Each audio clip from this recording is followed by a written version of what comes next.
Welcome to those who have come here for this very special event. It's an honor for me to be here today with such a distinguished group for this important occasion. I'm gratified to see that these awards have taken on such significance in Germany and the rest of the world.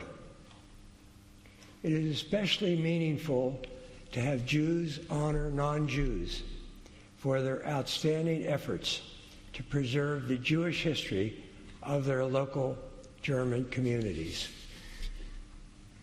This is the 13th year these awards have been given. I very much appreciated the commitment of the Berlin Parliament to this event, which would not have taken place each year without their wholehearted support.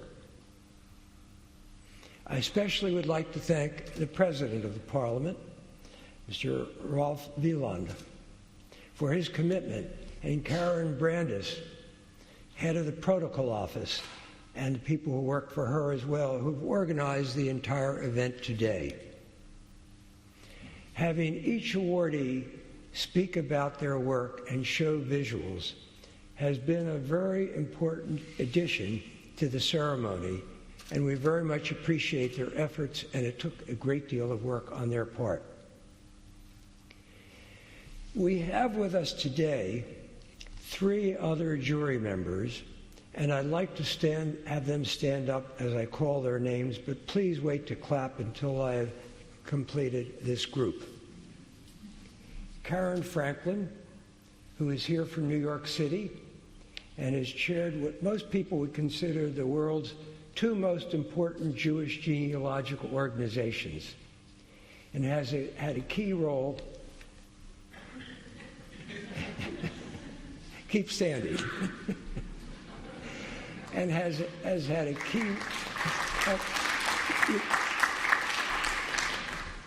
Let's wait to clap until the end. Let's stand.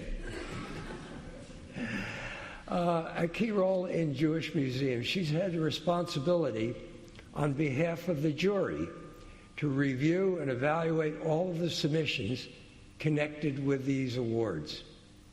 And Sarah Nahama, the founding executive director and vice president of the Truro College Berlin. And Ernst Kuhlmann, an eminent genealogist who lives in Paris since his parents fled Germany during the Third Reich.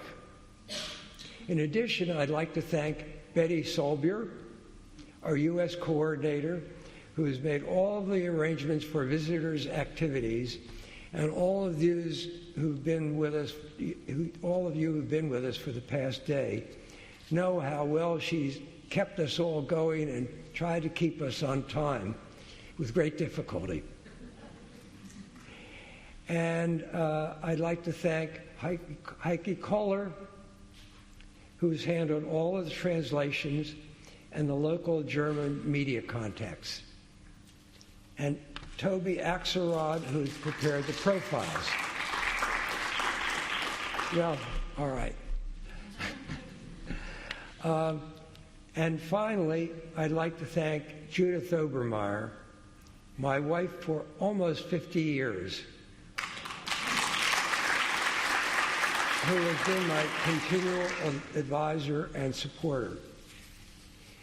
I have a number of additional people to thank, and let's see if we can wait until I've thanked them all before clapping.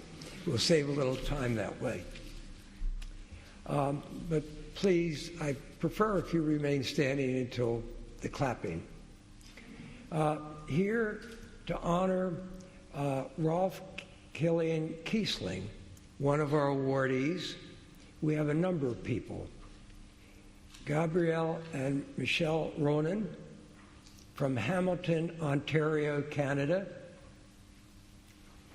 and Joseph and Maritz Bauer from Notre Dame, Indiana,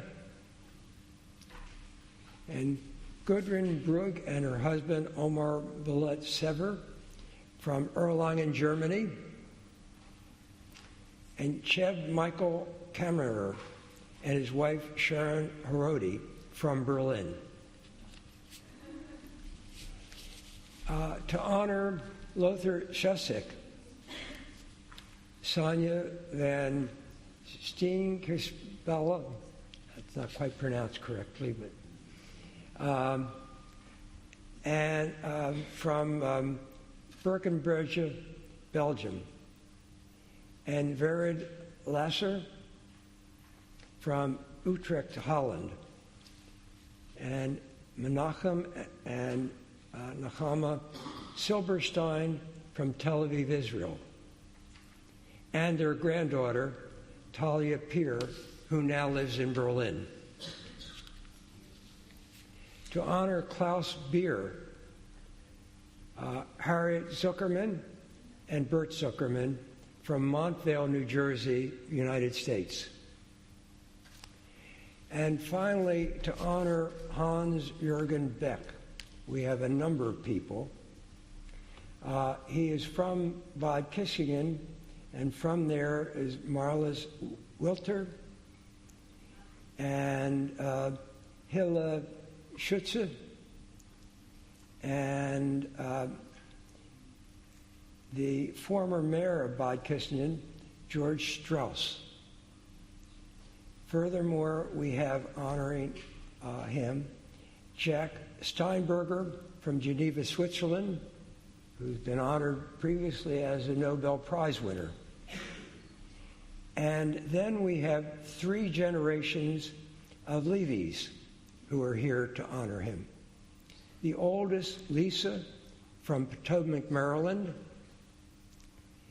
The next one, Elizabeth, from Maraset Zion, Israel. And the youngest, Michael, and his friend, Maya Wook, who also live in Berlin. I find it very interesting that 2 of the families who are honoring their children now live in Berlin. So it's one evidence all its own how young Jews are coming back to Berlin. Hans-Jürgen Beck could not be with us today because he's the only caregiver for his elderly and infirm mother and could not leave her. But he will be seeing this entire ceremony by webcast, as will other nominators and well-wishers. Now, Elizabeth Levy will accept the award on behalf of Mr. Beck. Now, you can all clap.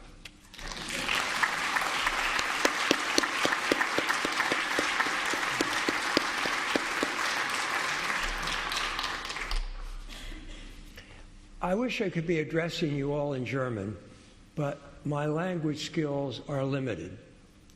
All 4 of my grandparents came to the United States from Germany in the 19th century, and all of their ancestors were German for many, many centuries back. But the ability to speak in German has been lost by my generation. However, my family has always remembered its German heritage.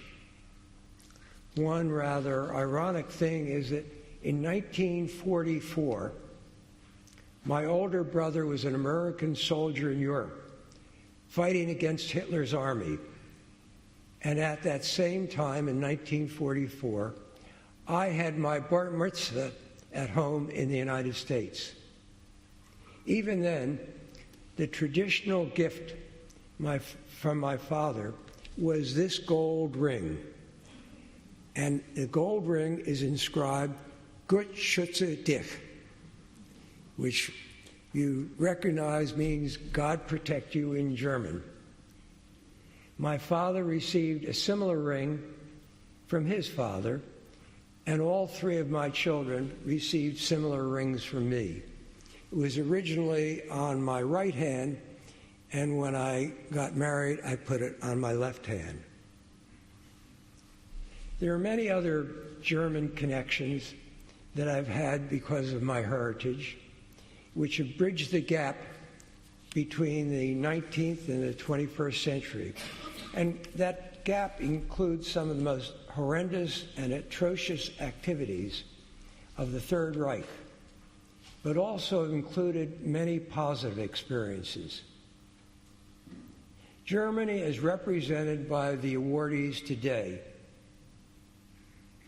has set an example for the whole world about how a terrible period in a country's history can be dealt with in a constructive manner so that future generations will have a new kind of pride in how it values all human relationships. Thank you.